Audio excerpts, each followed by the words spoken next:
Esta é a história do dia da Rádio Observador. 10 anos depois, ainda é possível fazer justiça no caso BES?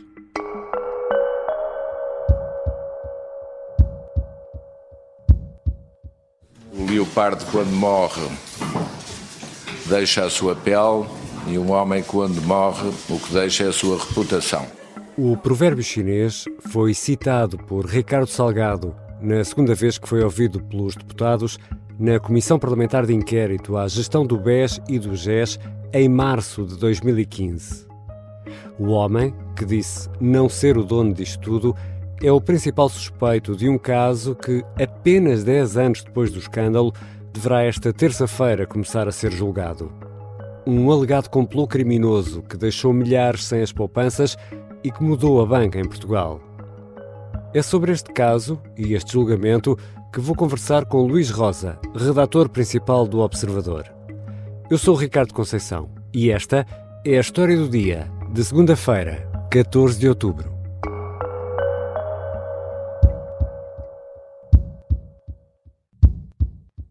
Bem-vindo, Luís.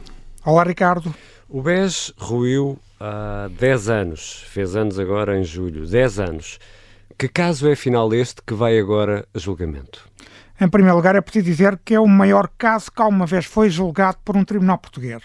Estamos a falar da falência de um dos principais grupos económicos portugueses e que estava presente em 4 dos 5 continentes, com bancos nos principais mercados europeus e com as principais empresas do Grupo Espírito Santo, que era um grupo que tinha empresas com sede na Europa, nomeadamente no Luxemburgo. Só o BES era o 4º banco do mercado nacional. Não tem nada a ver com o Banco Português de Negócios ou com o Banco Privado Português, 2 bancos que tiveram, porque faliram e tiveram processos criminais complexos. A dimensão deste processo é de facto única.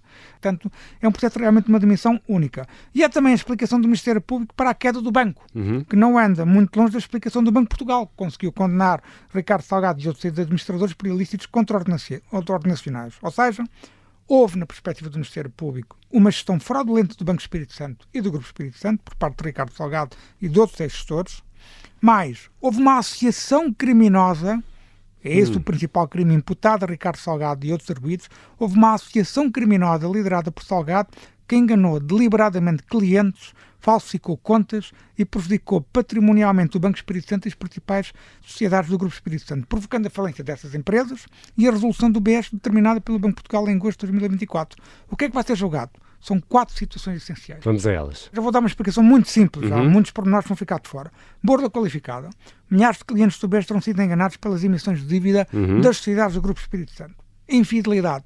O financiamento fraudulento do Grupo Espírito Santo levou um prejuízo patrimonial do BES de vários milhares de milhões de euros e que está na origem da resolução do Banco de Portugal.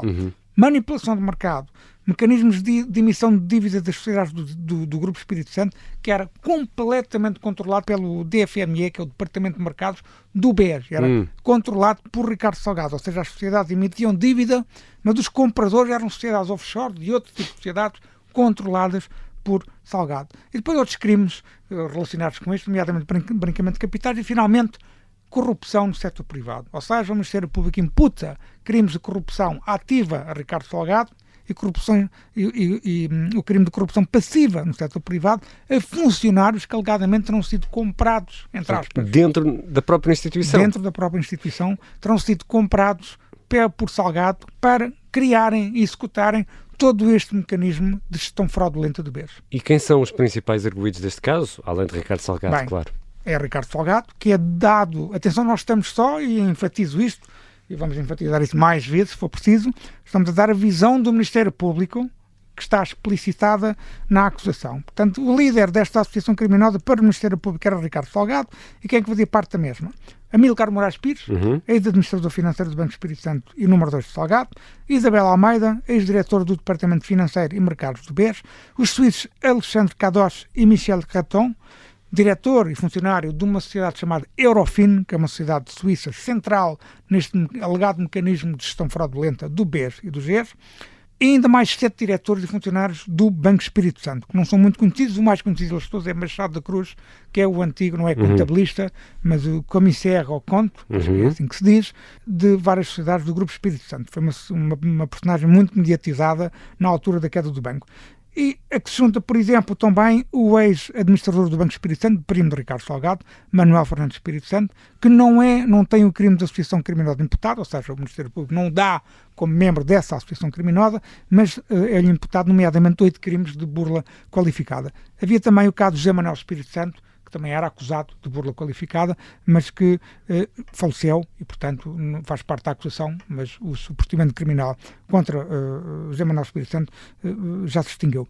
E há mais personagens, nomeadamente funcionários do BES, que não são propriamente muito conhecidos. E Ricardo Salgado está em condições de ser julgado?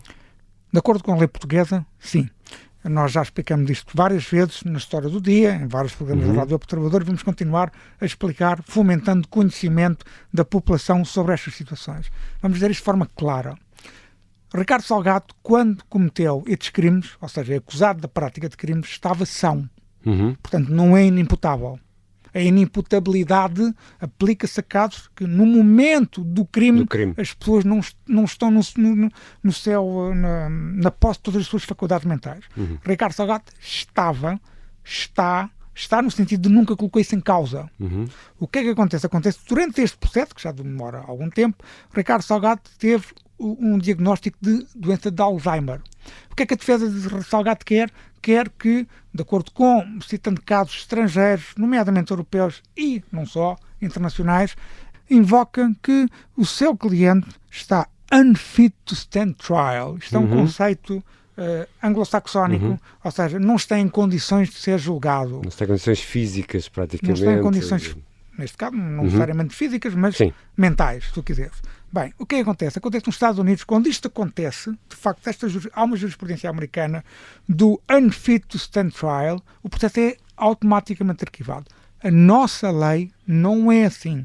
Ou seja, as pessoas são julgadas e no momento em que se houver, por exemplo, uma pena de prisão transitada em julgado, é nesse momento que se avalia se o réu deve cumprir a pena num estabelecimento prisional ou, não estando em condições, tendo uma anomalia psíquica, se cumprem a pena num hospital-prisão ou até mesmo em casa. Portanto, o Salgado já tentou isto em todos os processos, nunca nenhum tribunal, ou seja, juízes sempre diferentes, e mesmo nos tribunais superiores também, nenhum juiz deu esta porta aberta porque a lei não permite isto, e portanto esta é uma não questão. É uma não questão. O Ricardo Salgado vai ser julgado e depois veremos, se for condenado, contradição em julgado, veremos o que acontecerá a seguir. E afinal de contas, Luís, Ricardo Salgado, que é o principal arguido deste caso, é suspeito de quê? Como eu disse há pouco, o principal crime que lhe é imputado, que é de facto único em Portugal, um banqueiro ser acusado de liderar uma associação criminosa. Isso nunca aconteceu em Portugal. Oliveira Costa, por exemplo, no BPN, não foi acusado desse crime. E, portanto, Ricardo Salgado é, em primeiro lugar, acusado de liderar uma associação criminosa. Ou seja, um grupo de pessoas que se reuniram para praticar crimes. Eu estou aqui a dar uma visão muito resumida do que é uma associação criminosa. E nem sequer é a explicação jurídica, se calhar que faz mais sentido, mas é só para as pessoas perceberem. Houve dolo, tiveram essa predisposição. E, portanto, em segundo lugar, é o facto de terem enganado muita gente, terem enganado muitos clientes. Há milhares de pessoas que se constituíram e que dizem que foram prejudicadas pelo BES. O Tribunal, por exemplo, decidiu retirar os chamados lesados, a esmagadora maioria dos chamados lesados do processo e dizer que tem que se dirigir à Justiça Civil. Reconheceu o estatuto de vítima a algumas dezenas de clientes, muito menos do que aqueles que se apresentaram, e depois pode provocar um problema jurídico caso eventualmente a relação dê razão à maior parte dos clientes que foram retirados do processo. Vamos ver o que é que vai acontecer a seguir, mas é o grosso é isso, é a associação criminosa, é o facto de terem enganado os clientes e, na minha opinião, o terceiro grupo de crimes mais importantes é o facto de Salgado ter corrompido, através do saco azul dos GES, ter corrompido, segundo o Ministério Público, os seus próprios funcionários. Ou seja, havia, como nós já no Observador há vários anos explicamos com um trabalho de investigação, o Grupo Espírito Santo, por liderança de Salgado, tinha implementado um sistema de pagamentos por debaixo da mesa. Prémios anuais que eram pagos consoante o que o Ricardo Salgado entendia, através de uma sociedade offshore que se chamava Espírito Santo Enterprise. E, portanto, é esse o centro da corrupção no setor privado que é imputado a Salgado. Já voltamos à conversa com Luís Rosa, redator principal do Observador. Como foi tudo isto possível e por que demorou tanto tempo a chegar a julgamento?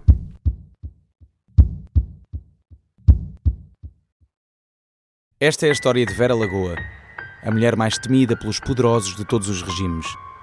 Afrontou Salazar, desafiou os militares de Abril e ridicularizou os que se achavam donos do país.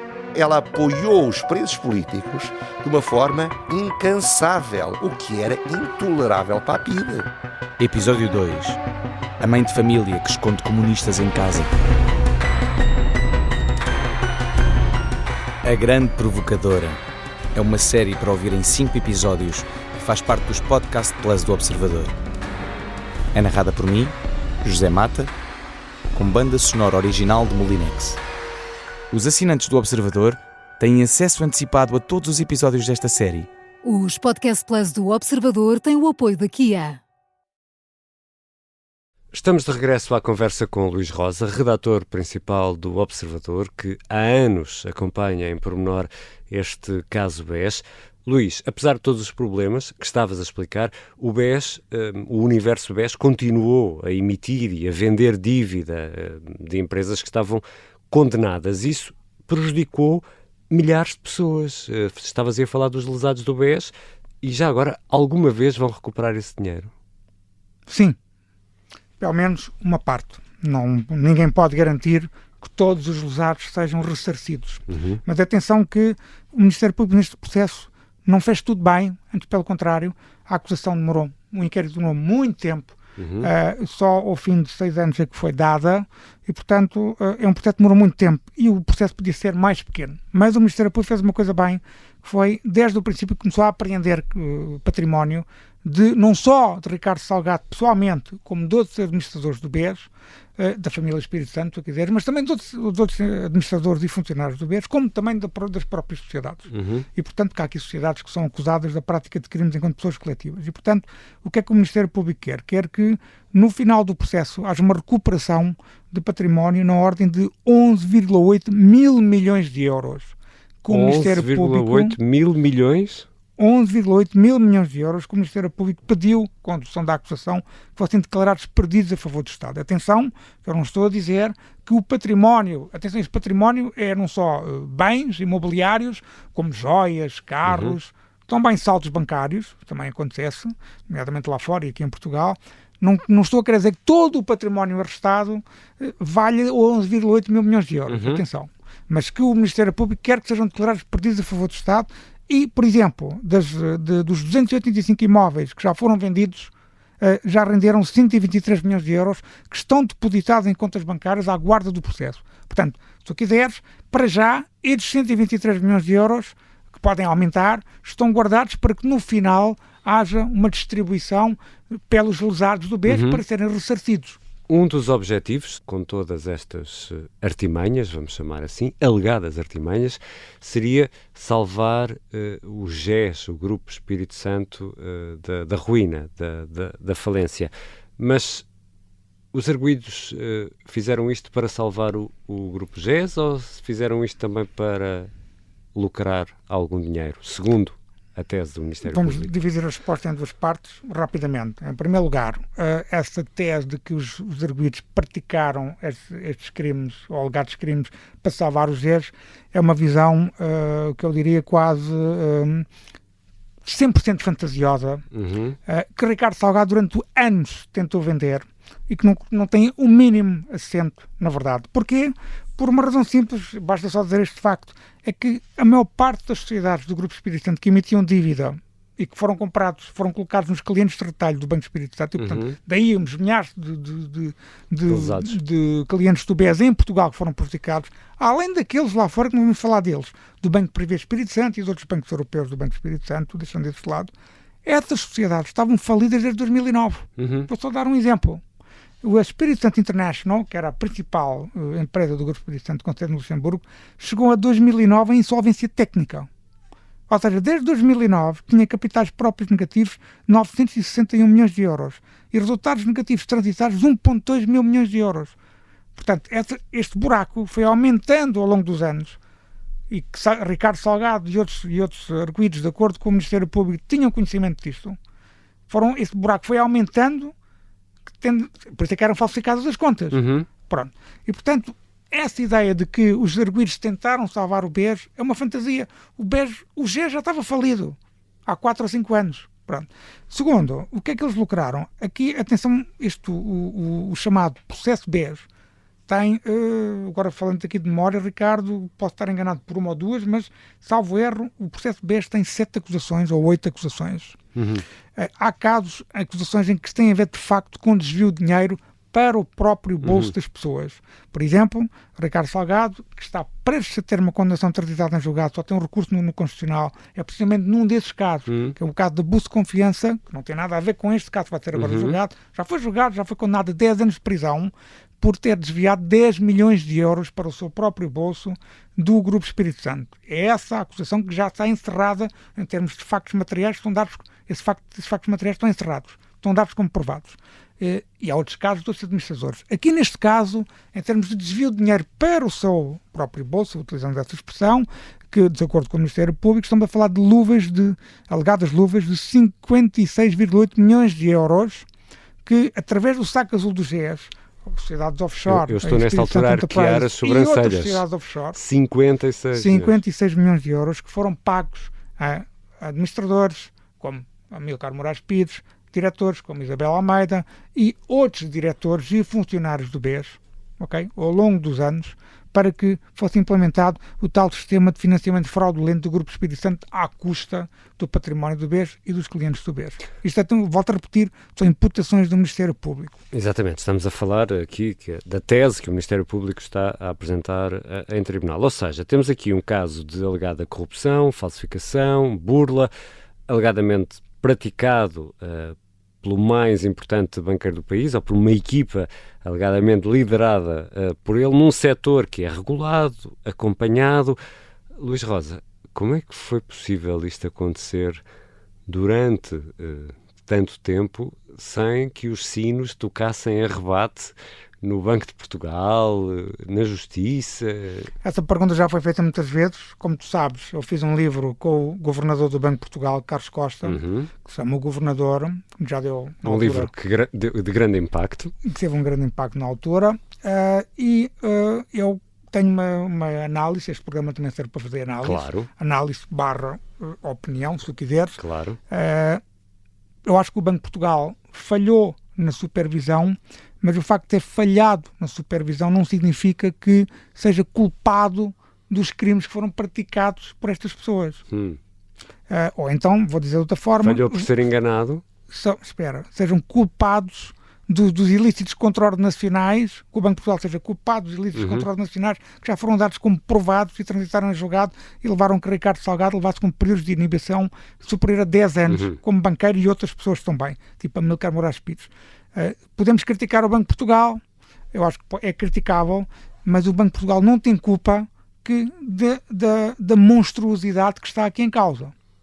E também é verdade que se diga que foi o Banco de Portugal, liderado por Carlos Costa, que fez com que em 5 processos contraordenacionais, 4 tenham sido condenados, os envolvidos, nomeadamente Ricardo Salgado, tenham sido condenados com trânsito em julgado. Foi condenado a pagar vários milhões de euros de multas, que aparentemente não pagou, porque tem um património arrestado, e levou com períodos de inibição superior a cerca de 10 anos. Amílcar Moraes Pires também. Portanto, o Banco de Portugal pode ser criticado, mas o que é certo é que foi até agora a única entidade que, depois de descobrir o que aconteceu, sacou responsabilidades a quem entendeu.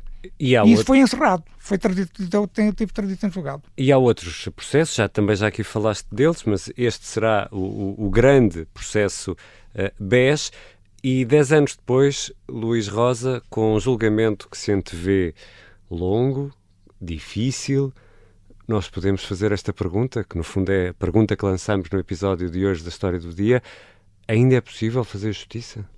É possível fazer justiça neste sentido. São 10 anos. Como eu disse há pouco, eu acho que o Ministério Público podia ter feito uma acusação, tendo em conta precisamente essa questão, ter uma visão pragmática do tempo, ter uma visão pragmática do processo.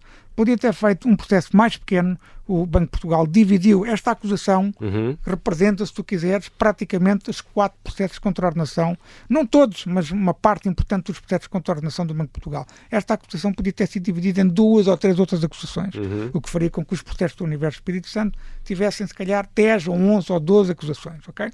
E, portanto, isso podia ter sido feito, não foi essa a estratégia, e isso fez com que o inquérito demorasse. 6 anos, entre 2014 e 2020. Anos. É muito tempo para um inquérito.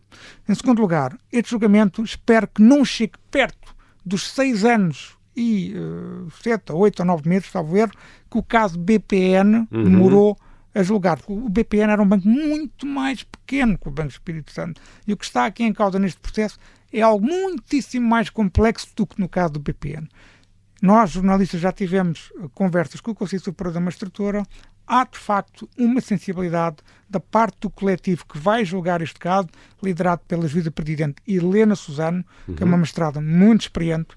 Há a expectativa de que este julgamento possa, eventualmente, isto aqui já é uma opinião minha, claro, não é, obviamente, do Conselho Superior da Magistratura, é a minha opinião, um julgamento que demora 2, 3 anos, 2, 3 anos deste processo, é um tempo fantástico. Veremos se será atingido. É um objetivo ambicioso. Depois, para o resto do trânsito em julgado, eu acho que é possível atingir. Não nos podemos esquecer que o julgamento não começou, mas o Tribunal já decretou a prescrição de 11 crimes, a prescrição de crimes menos com penas de molduras penais mais reduzidas, nomeadamente falsificação de documento e infidelidade. E vai haver situações que há mais crimes que vão prescrever até março. Mas, como eu já disse também aqui na Rádio Observador, isso não é o encerramento do processo. Claro. Para concluir, Ricardo, estamos a falar de um total de 330 crimes. Ricardo Salgado, depois dos 3 que caíram agora com prescrição, tem 63 crimes. É acusado de 63 crimes. E, portanto, estes crimes que estão aqui em causa, um crime de associação criminosa, 12 crimes de corrupção ativa no setor privado, são 29 crimes de burla qualificada, 7 crimes de branqueamento de capitais, 1 crime de manipulação de mercado. Alguns deles até podem vir a prescrever durante o caminho, mas a maior parte dos crimes, o núcleo duro, tem um prazo de prescrição muito longo e, portanto, deste caso também uma sentença em tempo útil, que a lei também tem, isso tem importância para a contagem do prazo de prescrição. Eu acredito que ainda vamos fazer justiça. Tardia, mas justiça. Obrigado, Luís. Obrigado, Ricardo.